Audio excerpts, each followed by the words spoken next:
Welcome to the Talent Optimization Podcast, the go-to podcast for CEOs and HR professionals wanting to bridge the gap between the strategy and tactical implementation of talent optimization within their organizations. Through interviews, predictive index, and personal experience, your host, Tracy Shirk, helps you discover the facets of talent optimization from both a CEO and HR perspective to truly create the dream team for your organization. Are you ready? Let's get started. Welcome to Talent Optimization, Creating Your Dream Teams with Tracy Shirk. We're thrilled that you're with us today as we talk about inspire. And as we inspire our managers to be great leaders, we also need to ensure that our leadership has the ability to reach those key levels for themselves, many times through their own development. And with me today, I have Mark Vincent. And Mark is the founder of Design Group International and the Society for Process Consulting. Mark specifically works with facilitating maestro level leaders, which is a cohort for accomplished executives in their third term. And I have to say that when I met Mark, 10 years ago, Mark, 15 years ago? It's getting to be that long. I can't believe it. You haven't aged, and I sure have. So I met Mark actually as Mark had come into one of the community organizations that I was a part of as an interim leader. And I have to tell you, I learned so much from Mark in that process as I was stepping into my leadership journey. So it's really fun to circle back around years later as we talk about this very same topic. So with that, Mark, as we get started, do you just want to share a little bit about yourself and your journey and why this specific topic of elevating leaders into their highest level possible for themselves is so important for you?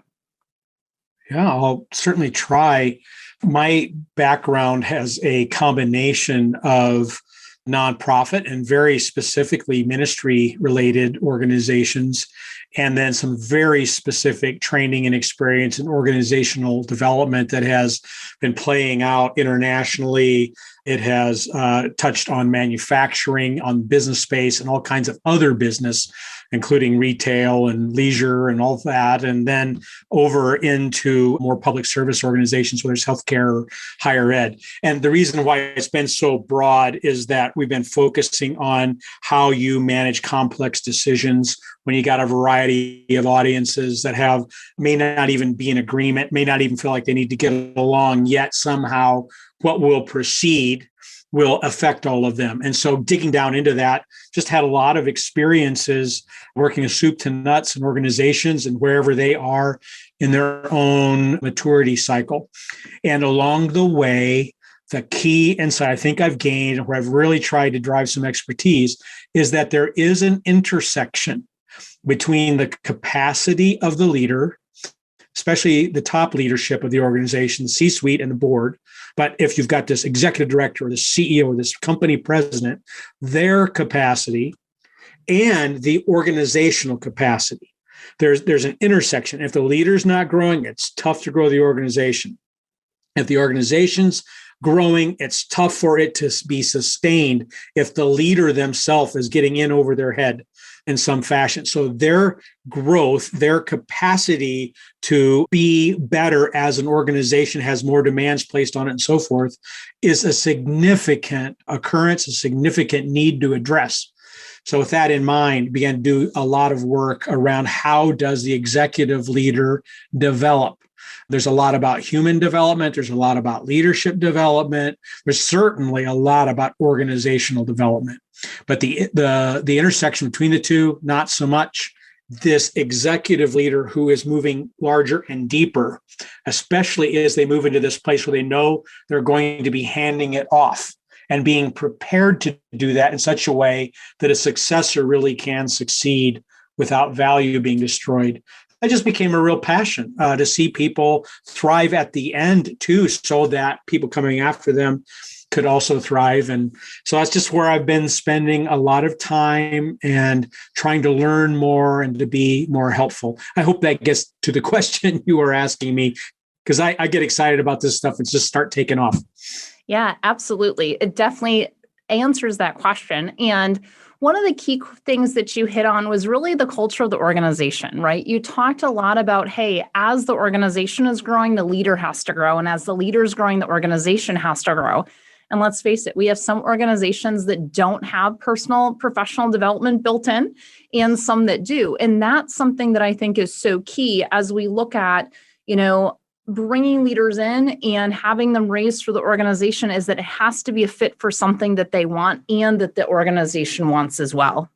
Yeah, well said. We often divide this into three parts. One is what the organization itself requires of anybody who works there. There are skills, competencies, brand behaviors, forms of communication, cultural values, decision-making guides. I mean, there's just a number of things. Like if you're going to work here, this is what we expect.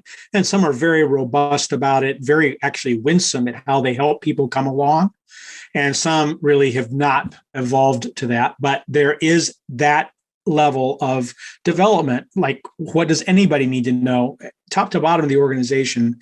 Then there is, what does this specific role require? And you're deep in that in your work, Tracy, and where you're saying, does this person fit? And is there an explicit enough sense in this job description and maybe even role behaviors beyond that would demonstrate this person is doing this well? How clear is that so you can get good fit and a person can hit the ground running in their role with minimal upset to them or to the organization? Then the third is, just as you said, that specific person. Is this a place that they can grow and top out? Can they follow their interests? There are certain skill sets they have, certain interests that they have, a certain vision for their own career. And how can that be addressed? Because that has a lot to do with retention. If I understand the role, the culture is great, I'll stay for a while. But if I've got this yearning to grow into and the organization isn't helping me, in fact, might be blocking me, then it's really hard to retain the person. So we want to make sure, as we think about this at an organizational level, that all of those elements are being touched on so that the scaffolding can take someone throughout their whole career if there's that kind of a fit. Now, if I've got one more second, I'll just add one more detail here. And that is that quite often in organizations that have the scaffolding, we find that some executives use this more as a means to have loyal people. And they use it not so much for the mission of the organization, but to advance in sort of a scratch each other's back type of way, which is not healthy to the culture. So if we notice there's a mismatch between these behaviors and what's down on paper, the assumption is that the behaviors are winning the day. Absolutely. And I love the fact that you just went through what you called scaffolding. So for our listeners, if this is your very first podcast that you're listening from us, I'm going to encourage you to go back to our first one and kind of listen through, because those first four, we very specifically talk about organizational culture and how that mission, vision, values has to be aligned for not just the organization, but for the individuals coming into it. Right. And then we talked specifically about hiring. How do we hire for fit to role inside of an organization? And then we're specifically looking at how do we orientate and onboard individuals into the organization. So everything you just said, Mark, I'm sitting here smiling going, these are so important because we're hitting on each of these. And Mark and I did not have this conversation ahead of time. So that's right. We can also note, if you don't mind, just that quite often with organizations, if they recognize the language, it's because there was an article read, a book read, a seminar was attended, they get it, they see it. And I run into this all the time. I would imagine you've heard this conversation more than once, more than twice, maybe more than 100 times. And that will be nice to get to when we get to it. We understand it when we see it, but actually building this in is sort of treated like a perk rather than a necessity right at the core weaving of what makes an organization last. Absolutely. And I will name for my listeners as well as you, Mark, I took a week and actually went down to Florida in January for the specific reason of writing SOPs and building those in, because I'm like, I hate doing this. And I know it's necessary for my organization to grow. So if I'm going to do it, I'm going to go somewhere where I'm actually going to like it to, myself to do it versus a nice to have. We have to make that time to work on our business versus always working in it. Correct. Yeah. So getting back to that scaffolding, as we look at inspiring our leaders and our leaders being kind of that inspiration for our staff as we're kind of building them up, growing them up, what other kind of key items along with the scaffolding and that readiness to prepare people that can lead is important and that you've seen throughout your time building organizations and consulting with organizations? Yeah. So I think here it might be useful then to talk about the 3 turns of an executive leader. It's a nomenclature that I've gotten really familiar with and really like to use. I find it useful because people map to it pretty quickly. They can say, this is where I am, or this is where my associate is. This is where I need to go next, that kind of thing. So just very quickly, the first turn of a leader is usually the first 10 to 15 years of their career. There's nothing precise here, and there's always going to be overlap, of course. But at that point, this person who has great leadership gifts and perhaps a vision to be a leader is learning about their personal capacities. They're learning about their emotional intelligence. They're learning about how people perceive them when they show up in a room, whether anybody wants to work with them, that kind of stuff. So at this point, they're learning to lead themselves as a person and to find where their lane is. And they need some room to give a couple of runs at it. So if they make a mistake, they can reset and try again, maybe even switch career because this wasn't quite it, but this one could be.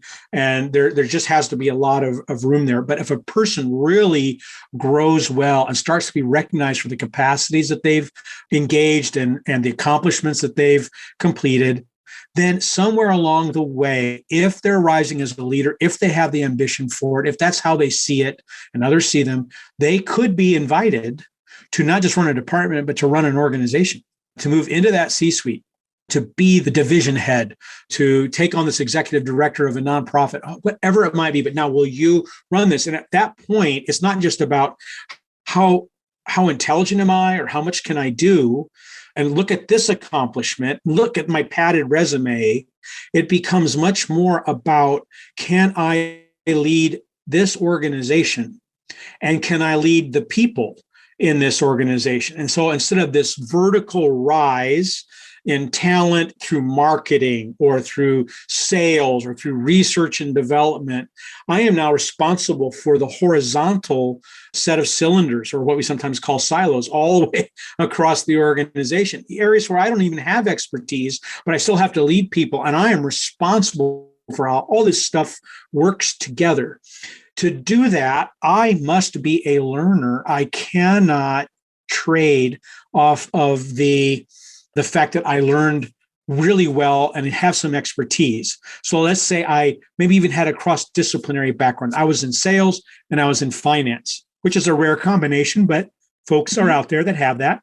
But if I am looking at everything through the sales lens or the finance lens or through that combination of the two, I am going to miss all kinds of things. I'm now saying, I know stuff, do what I say, and protect myself and my reputation from making mistakes. And that will top me out as a turn 2 leader. And if I continue to have other positions after I've failed there, it will be in another place and then in another place and another place. And I'll just keep cycling around. So that turn 2 leader succeeds by being able to keep learning and learn what it takes to lead an organization and to lead others, which mostly involves inviting other people's expertise to join you and to inspire and to be out there modeling the kind of cultural behaviors that you were talking about. Then, if that succeeds and if it grows and if there's a certain amount of tenure, some really rare and very accomplished leaders have a chance to face into what we would call turn 3, which is, what does this organization need for after I'm gone? What's the product mix that has to be in development so that we have a reason to continue even after I no longer am here? In fact, I won't be the one leading it in the end. And a big example in the marketplace right now is a General Motors saying we're going to be all electric in 15 years. The players and finance and sales and marketing and in the C-suite and the board, they're not going to be at the helm when this happens. It's going to be other leaders. So if they're being smart about it, and I don't have any inside information, they're also saying, what's the talent we need to lead this after we are done? How do we develop them? How do we get them ready, knowing that we're going to be handing stuff off, and we need to hand it off in a way that they can pick it up and do more with it than we ever dreamed. That's a very rare place to be, but those are the moves through that executive leadership development that gives someone a long and full life and a recognition that they have led well, not just managed well. Right. And that's a key distinction, right? That distinction between leading and managing. And when we're leading well, we're also being authentic. And I was kind of chuckling, going, you know what? We want to make sure we hire, whether it's me hiring or you hiring, we hire individuals into roles that are smarter than me because, as those leaders, many times we're just orchestrating and we are responsible for the messes, but we're not necessarily responsible for those successes, right? That goes to those individuals. And this is key also to really tying that business strategy into those business results. And as you're doing that, really preparing individuals to be those key leaders and developing that bench for that succession planning. And how do you do that as you're looking at those turns in leadership? Yeah, wow, that's a great question. And one of the big distinctives are the organizations that sort of have a scarcity orientation. Like, we have to protect our intellectual property, the competitors that are out there. We need to take them down so we can be the top, and we win if we dominate everything and they're kings of the whole universe and nobody can approach us. And that means you end up using the talent you're developing, knowing that a lot of it isn't going to get used. So if you develop 100 people, but only 3 of them are going to rise to what you're doing, that means you've got 97 disgruntled, disoriented, disappointed leaders out there who had no place to really take it. Because we're not at that point asking them, where do you want to go with the second turn? What kind of an organization would you like to lead? How do we help prepare you to do that? What would keep you here and excited about what we're doing here? That's not being asked. And if it is asked, that brings up another point. Then you're ending up baiting and switching them. You're promising something that you don't have any intention to deliver on. It's just trying to keep them dialed in some way. So to have this second approach, then rather than the scarcity, is to have an abundance approach, which is we're preparing people who will lead ethically. Wouldn't that be wonderful? Yeah. Who will lead with a sense of what it means for people to flourish. And if we can't keep them, we're going to bless the world with them so that our competitors are more ethical, so that the marketplace itself is more concerned about the welfare of the world and the descendants that proceed from us who aren't even born yet. We start caring that way, and we actually offer it. And then the wonderful thing about it is we have these great relationships. We also have the capacity to hire back. Because a person had a great experience here, they're taking it elsewhere. They don't have a foul, stinky kind of memory of having worked for us. And now that they've got some experience, if we have a need that opens up, our pool is just as wide as it ever was to bring people in. And I understand the need for non-competes in some cases, and I understand the need to protect property. I have a family member right now who's having all of her intellectual property in an arts studio that she has made. And it's kind of a solo office, but she's doing some great stuff. It's been copied and it's out on the marketplace, a knockoff for about $2 a thing cheaper. Those are reasons why we want copyrights, why we want trademarks. But again, ethical people right, aren't going to step on that. Right. And so if we're preparing people like that, then we're blessing everybody, not just our organization. And there's a larger kind of harvest to reap than slamming people into a closet, locking the door, and keeping it so that they can't develop while we develop a few others. Right. Because we're elevating everyone. We're elevating our industries. We're elevating the people, but we're also setting those standards higher because that's how we're going to move things forward. I love it. Yeah. I love it. So as we kind of start to wrap this up a little bit here, I'm curious. So we have both our executive listeners and we have many of our listeners are HR professionals.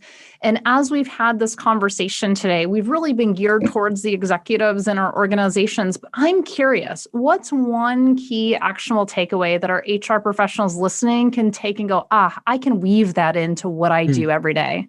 One is, I think the main thing I would go to is to go back to where we started, to say, all right, there's these three elements in this scaffolding. And I know there are different ways that you can design it, but there is, what does anybody in our company need to know? And many HR departments kind of have some of that. The question becomes, how well is that rolling out? How well is that showing up? How deep is it in the onboarding system? Is it just box checking, or are you doing it in such a way that people are articulating it back and demonstrating how they're going to put it to use? Is it showing up early in their work? That's a nice checkpoint to ask about and to check in on. So that becomes a very simple thing to do. A second part of it, of course, is what does the role itself require, and that whole fit component, and to break it in there. And the third then is, who is this person? What are their dreams? How will they be able to rise? What attracts them? What will they be looking for? What feels like an award or reward to them? And to be able to lay that out for any particular kind of position or for any kind of a person in how you're tracking things in records and how you're doing evaluation is, and then any kind of compensation program is important. And in many of those that I've had a chance to look at, I can't break it apart very easily. And if I can break it apart, I can usually identify the first, sometimes the second, and very rarely the third. And again, that third, who are you? What are your dreams? Is where a lot of retention is built. So I would say breaking apart, look for the holes, start filling them in. And that is, it might not feel quite so practical to some, but if you take those three steps and you start breaking it apart and you expose the gaps, then you can begin to say, okay, what will we do next? And you take it bite-sized chunks, you build the next one in, and you start going from there. Absolutely. And if you've listened to this podcast at all up until now, you know that we use an easy button called Predictive Index to really build those things in. A great tool. So absolutely. Thank you so much for laying those out. Now, what's a takeaway for our executives, Mark? You had like 30 of them in here. So what's one, if you could just pick one? Well, one is to know their people. And I'm going to go back to something you said earlier when you were talking about, I went for a week to Florida to write down these standard operating procedures, get the playbooks written down, know what those pieces are.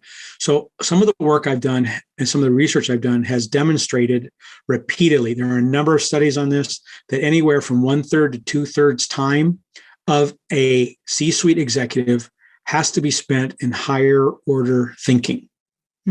That's problem solving modalities.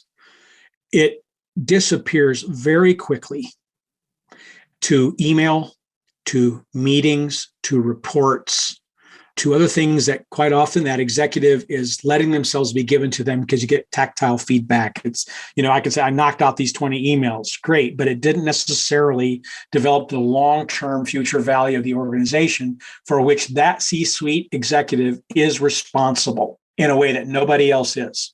So if that starts to bleed away, then the higher order thinking, the long-term complexity problem solving that they are responsible for is disappearing inside the system. And there is a declining rate of return over time because you're just managing what exists now rather than leading toward a future. So to make this very practical, an executive, if they're insane, is working 80 plus hours a week. If they're healthy and sane, they're in the 50 to 70 hours a week, hopefully nearer the 50, and they've got their time organized just enough with enough margin and spareness in it that half of that time is spent. They can catalog it, they can count it on the things that help to build toward future value. And what is one of them? Knowing their people. Knowing them intimately, knowing what the cocked eyebrow means, knowing what the intake of breath means, being able to walk into a meeting and feel the room and to know because they're facing the room. And when our heads are down in email, down and reading reports that somebody else should be problem solving out of and telling us what they chose to do, then we're not able to have that feel of what's going on with our people. And it's the people who will problem solve. It's the people we need to grow. It's the people who will be managing this thing when we're done. And they will be the ones telling everybody what kind of a leader we were. And what they will be telling them is what they remember from the last year or two under our leadership.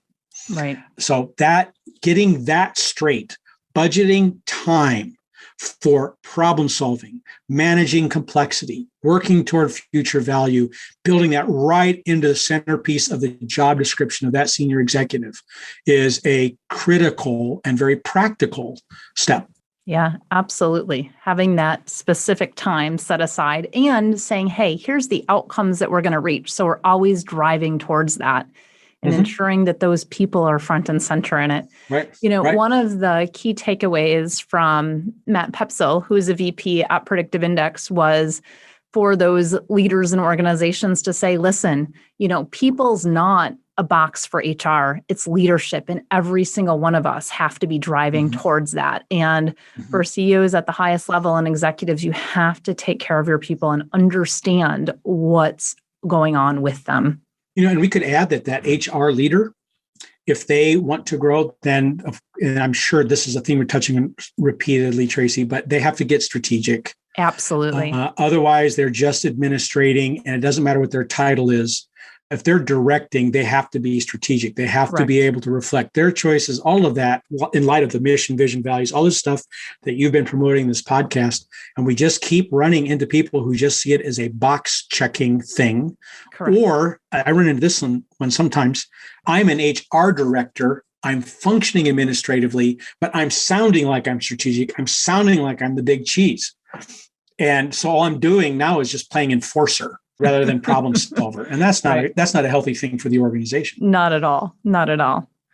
Awesome. So thank you so much for your insights today. And Mark, where can individuals find you if they want to hear more about you, if they want to, listen to your Third Turn podcast, where can they go to find you?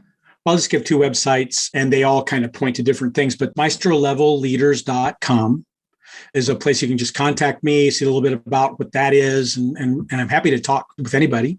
And then the podcast itself is thirdturnpodcast.com. We're having a lot of fun with that, as I am sure you are with yours, because it's a chance actually to do this kind of higher order thinking we're talking about, to dig deep into something, to talk with someone whose brain is getting picked and then is offering some insight that we can take right then and there and put to use.